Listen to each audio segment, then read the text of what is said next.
George Hastings meets his lover, and Marlow meets his match. Too soon they will discover that there may be a catch. Charles Marlow's so damn nervous, and Katie is quite perplexed.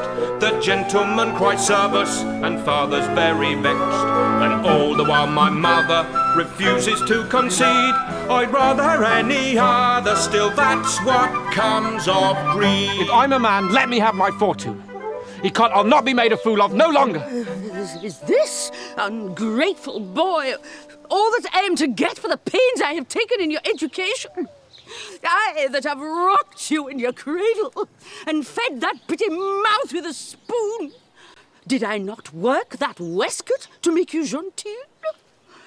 Did I not prescribe for you every day and weep while the dosage was operating? Ecod, you had reason to weep. For you have been dosing me ever since I was born. I have gone through every dosage in The Complete Housewife 10 times over. And you've thoughts of coursing me through Quincy next spring? Ecod, I tell you, I'll not be made a fool of no longer. Oh, wasn't it all for your good, Viper? Wasn't it all for your good? I wish you'd let me and my good alone then. Snubbing this way when I'm in spirits. If I'm to have any good, let it come of itself. Not to keep digging it into one's soul. That's false. I never see you when you're in spirits. No, Tony, you then go to the alehouse at the Kennel. I'm never to be delighted by your agreeable wild notes, unfeeling monster. Ecod, Mamma, your own notes are the wildest of the two. Was ever the like? But I see he wants to break my heart. I see he does. Dear madam, permit me to lecture the young gentleman a little. I'm certain I can persuade him of his duties. Well, I must retire. Come, Constance, my love. Do you see, Mr. Hastings, the wretchedness of my situation? Was ever a poor woman so plagued with a dear, sweet, pretty, provoking, undutiful boy?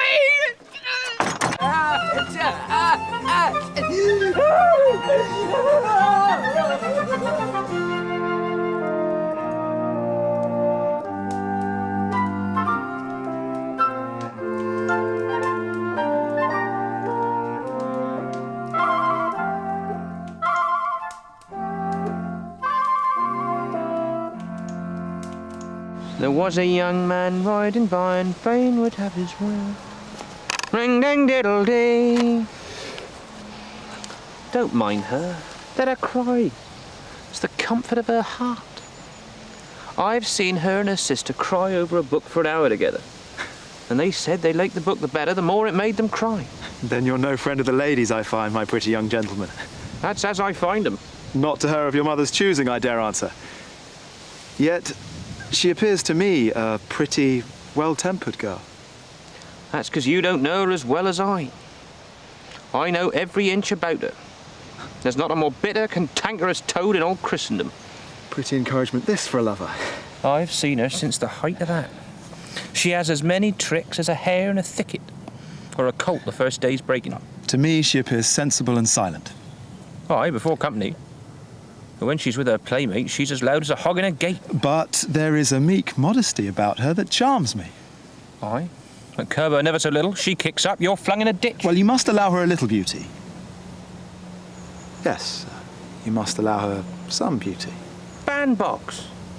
She's all a made-up thing, man. Ah, if you could see Bet bounce through these parts, you might then talk of booty. Ecod, she has 2 eyes as black as sloes, and cheeks as broad and red as a pulpit cushion. She'd make 2, is she? Well, what say you to a friend that would take that bitter bargain off your hands? Anon? Would you thank him that would take Miss Neville and leave you to happiness and your dear Betsy? Aye. But where is there such a friend? For who would take her? I am he. If you'll but assist me, I'll engage to whip her off to France, and you shall never hear more of her. Assist you? Ecod, I will. To the last drop of my blood. I'll clap a pair of horses to your chaise that shall trundle you off in a twinkling, and maybe get you a part of her fortune in jewels beside that you little dream of. My dear squire, this looks a lad of spirit. Come along then. You shall see more of my spirit before you're done with me. We are the boys that fear no noise as the thundering cannon roar.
Sir Charles mean by recommending his son as the modestest young man in town? To me, he appears the most impudent piece of brass that ever spoke with a tongue. He has taken possession of the easy chair by the fireside already. He took off his boots in the parlour and desired me to see them taken care of. I'm desirous to know how his impudence affects my daughter. She will certainly be shocked at it. Well, my Kate, I see you have changed your dress as I bid you. Yet I believe there was no great occasion. I find such a pleasure, sir, in obeying your commands, that I take care to observe them without ever debating their propriety. And yet, Kate, I sometimes give you some cause. Particularly when I recommend my modest gentleman to you as a lover today. You taught me to expect something extraordinary. I find the original exceeds the description. I was never so surprised in all my life. He's quite confounded all my faculties. I never saw anything like it. And a man of the world, too. Ah, you learnt it all abroad. What a fool was I to think that a young man could learn modesty by travelling. He might as well learn wit at a masquerade. It seems all natural to him. A good deal assisted by bad company and a French dancing master. Sure you mistake, Papa. A French dancing master could never have taught him that timid look, that awkward address, that bashful manner. Whose look? Whose manner, child? Mr. Marlow's. His mauvais honte. His timidity struck me at the first sight. Then your first sight deceived you. For I think him one of the most brazen first sights that ever astonished my senses. Sure you rally, sir. I never saw anyone so modest. And can you be serious? I never saw such a bouncing, swaggering puppy since I was born. Bully Dawson was but a fool to him. Surprising. He met me with a respectful bow, a stammering voice, and a look fixed on the ground. He met me with a loud voice, a lordly air, and a familiarity that made my blood freeze again. He treated me with diffidence and respect. Censured the manners of the age, admired the prudence of girls that never laughed, tired me with apologies for being tiresome, then left with a bow, and madam, I would not for the world detain you. He spoke to me as if he knew me all his life before. Asked 20 questions and never waited for an answer, interrupted my best remarks with some silly pun, and when I was in my best story of the Duke of Marlborough and Prince Eugene, he asked if I'd not a good hand at making punch. Yes, Kate, he asked your father if he was a maker of punch. One of us must certainly be mistaken. If he be what he has shown himself, I'm determined he shall never have my consent. If he be the sullen thing I take him, he shall never have mine. In one thing, then, we are agreed. To reject him. Yes. But upon conditions. For if you should find him less impudent, and I more presuming, if you find him more respectful, and I more importunate, I don't know. The fellow is well enough, for a man. And certainly we don't meet many such at a horse race in the country. If we should find him so?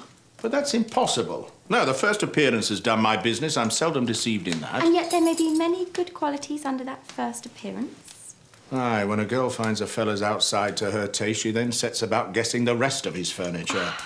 With her, a smooth face stands for good sense and a genteel figure for every virtue. I hope, sir, a conversation begun with a compliment to my good sense won't end with a sneer at my understanding. Pardon me, Kate.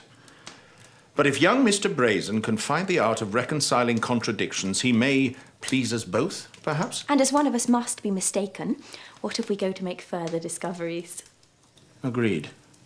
But dependent, I'm in the right. And dependent, I'm not much in the wrong.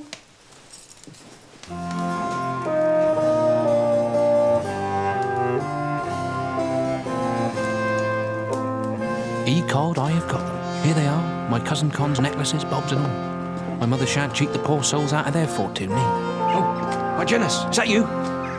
My dear friend, how have you managed with your mother? I hope you have amused her with pretending love for your cousin and that you are willing to be reconciled at last. Our horses will be refreshed in a short time and we shall soon be ready to set off. And here's something to bear your charges by the way. Your sweetheart's jewels.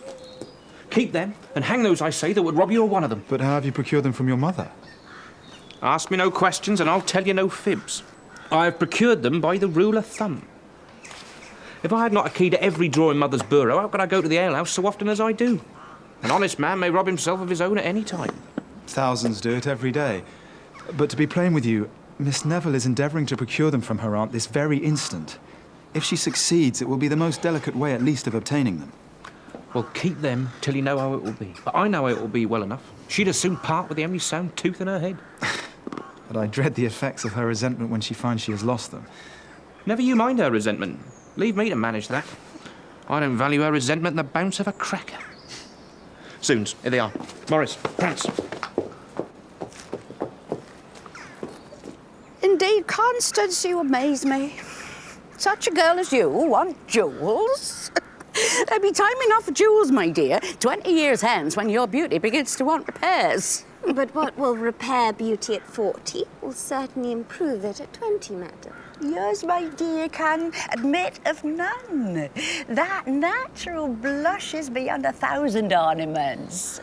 Besides, child, jewels are quite out at present. And don't you see half the ladies of our acquaintance, my Lady Kildaylight and Mrs. Crump and the rest of them, carry their jewels to town and bring nothing but paste and marker seats back? But who knows, madam? But somebody that shall be nameless would like me best with all my little finery about me. Consult your glass, my dear, and then see if with those eyes you want any better sparklers. What do you think, Tony, my dear? Does your cousin Con want jewels in your eyes to set off her beauty? That's us thereafter, maybe. My dear aunt, if you knew how it would oblige me. A parcel of old-fashioned rose and table-cut things. Well, they would make you look like the court of King Solomon at a puppet show. Besides, I believe I can't readily come at them. They may be missing for all I know to the contrary. Then why don't you tell her so at once, as she's so longing for them? Tell her they're lost. It's the only way to quiet her. Say they're lost. Call me to bear witness. You know, my dear, I'm only keeping them for you, so... So if I say they're gone, you'll bear me witness, will you? Never fear me. Ecod, I'll say I saw them taken out with my own eyes. I desire them but for a day, madam. Just to be permitted to show them as relics, and then they may be locked up again. To be plain with you, my dear Constance, if I could find them, you should have them. They're missing, I assure you. Lost for all I know, but we must have patience wherever they are. I'll not believe it. This is but a shallow pretense to deny me. I know they're too valuable to be so slightly kept, and as you are to answer for the loss. Don't be alarmed, Constance. If they be lost, I must restore an equivalent. But my son knows they're missing and not to be found. That I can bear witness to. They are missing and not to be found. I'll take my oath on't. You must learn resignation, my dear. For though we lose our fortune, yet we should not lose our patience. See me, how calm I am. Aye. People are generally calm at the misfortunes of others. No, I wonder. A girl of your good sense should waste a thought upon such trumpery. We shall soon find 'em, and in the meantime, you shall make use of my garnets till your jewels be found. I detest garnets. Most becoming things in the world to set off a clear complexion. You've often seen how well they look upon me. You shall have 'em. I dislike them of all things. You shan't stir. Was ever anything so provoking as to mislay my own jewels and force me to wear her trumpery? Don't be a fool. If she gives you the garnets, take what you can get. The jewels are your own already. I've stolen them from her burrow and she does not know it. Fly to your spark, he'll tell you more of the matter. Leave me to manage her. My dear cousin. Vanish. She's there and has missed them already. How she fidgets and spits about like a Catherine wheel. Thieves! Robbers! We're cheated! Plundered! Open up! What's the matter? What's the matter, Mama? Hope nothing's happened to any of the good family? We're robbed! My burrow's been broke open, the jewels taken out, and I'm undone! Oh, is that all? By the laws, I never saw it better acted in all my life. Econ, I thought you was ruined in earnest. Boy, I am ruined in earnest. My burrow has been broke open and all taken away. Stick to that. Stick to that. I'll bear witness, you know. Call me to bear witness. I tell you, Tony, by all that's precious, the jewels are gone and I shall be ruined forever. Sure, I know they're gone and I'm to say so. My dearest Tony, but hear me. They're gone, I say. By the laws, Mama, you make me fall to laugh. I know who took them well enough. Was there ever such a blockhead that can't tell the difference between jest and earnest? I tell you, I am not in jest, Bobby. That's right, that's right. You must be in a bit of passion, and then nobody will suspect either of us. I'll bear witness that they are gone. Was there ever such a cross-grained brute that won't hear me? Can you bear witness that you're no better than a fool? Was ever poor woman so beset with fools on one end and thieves on another? I can bear witness to that. You bear witness again, you blockhead, you, and I'll turn you out of the house directly. My poor niece, what's to become of her? Did you laugh, you unfeeling brute, as if you enjoyed my distress? I can bear witness to that. You insult me, monster. Teach you to fetch your mother, I will. I can bear witness to that.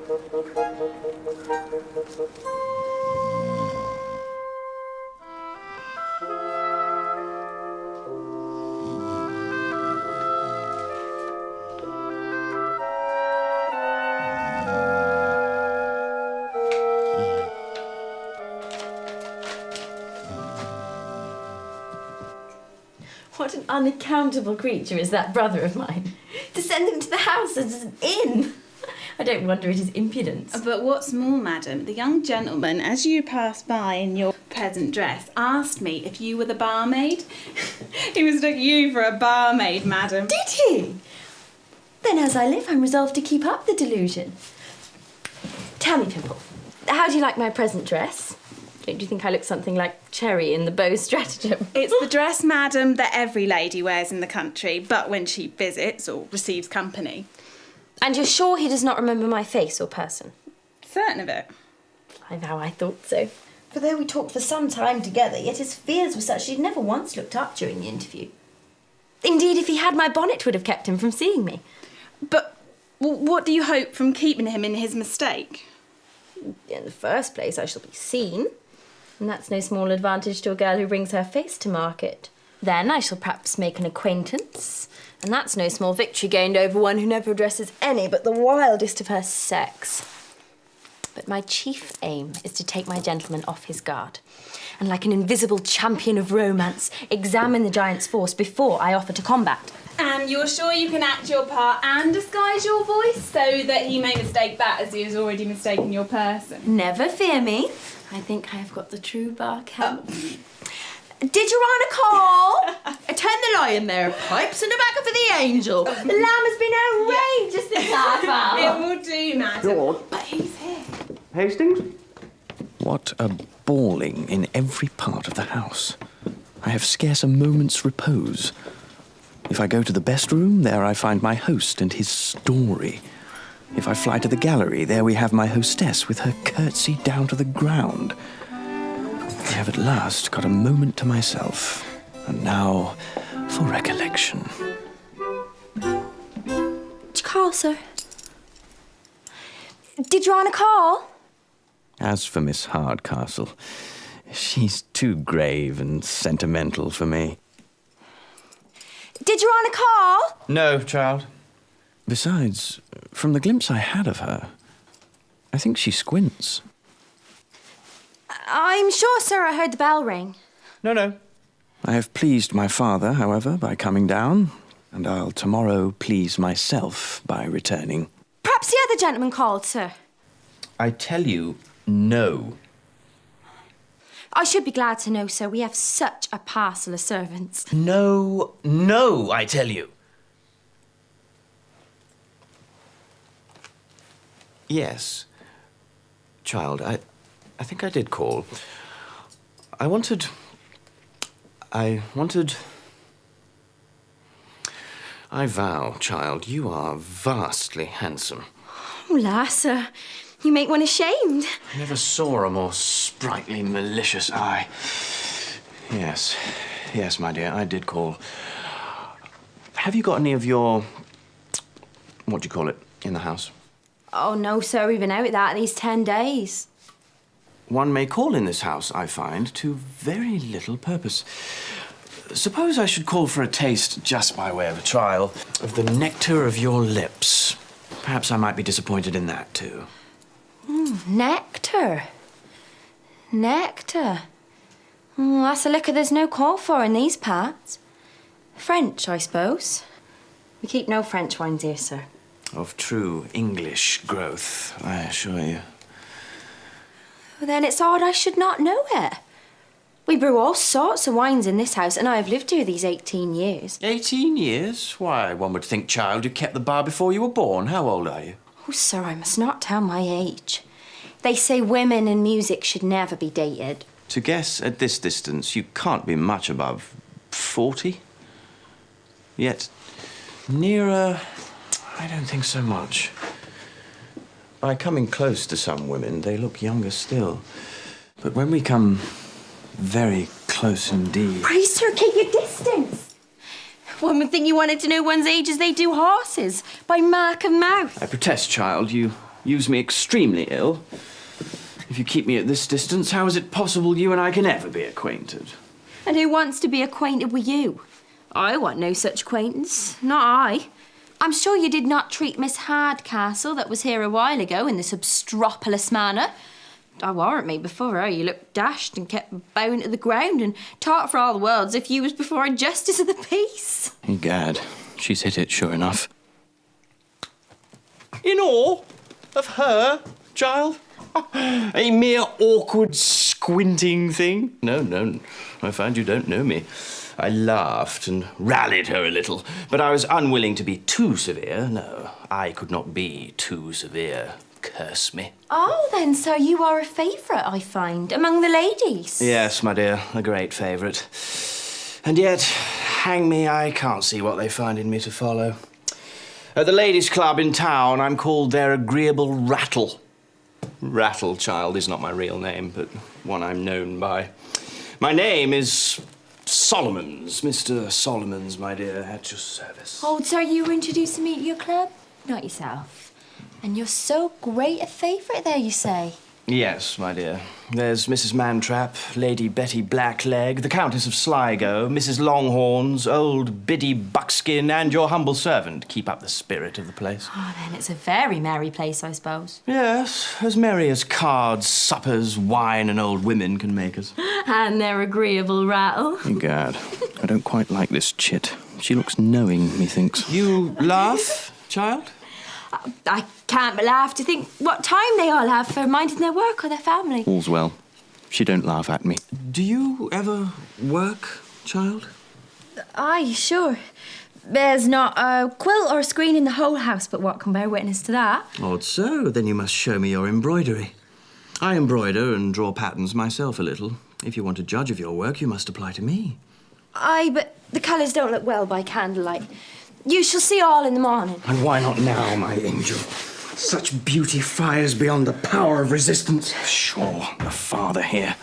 My old luck. I never nicked 7 that I did not throw Amis ace 3 times following. So, madam, so, I find this is your modest lover, this your humble admirer, that kept his eyes fixed on the ground and only adored at humble distance. Kate, Kate, art thou not ashamed to deceive your father so? Never trust me, dear Papa, but he's still the modest man I first took him for. You'll be convinced of it, as well as I. By the hand of my body, I believe his impudence is infectious. Didn't I see him seize your hand? Didn't I see him haul you about like a milkmaid? And you talk of his respect and his modesty, forsooth. But if I shortly convince you of his modesty, that he has only faults that will pass off with time, and the virtues that will improve with age, I hope you'll forgive him. The girl would actually make one run mad. I tell you, I'll not be convinced. I am convinced. He has scarcely been 3 hours in the house, and he has already encroached on all my prerogatives. You may like his impudence and call it modesty, but my son-in-law, madam, must have very different qualifications. So I ask but this night to convince you. You shall not have half the time, for I have thoughts of turning him out this very hour. Give me that hour, then, and I hope to satisfy you. Well, an hour let it be, then. But I'll have no trifling with your father. All fair and open. Do you mind me? I hope, sir, that you have ever found that I considered your commands as my pride. For your kindness is such that my duty as yet had been inclination.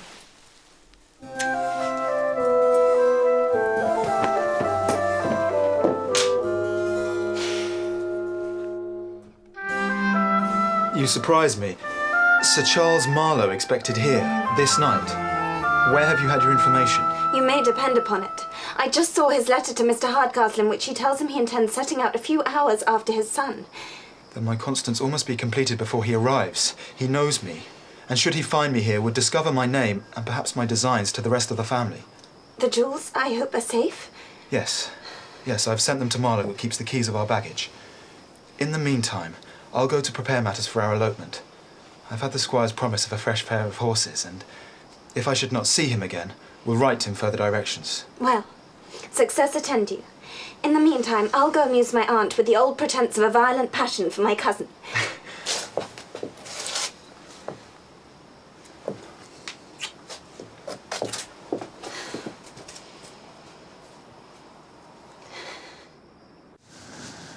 I wonder what Hastings could mean by sending me so valuable a thing as a casket to keep for him, when he knows the only place I have is the seat of a postcoach at an inn door.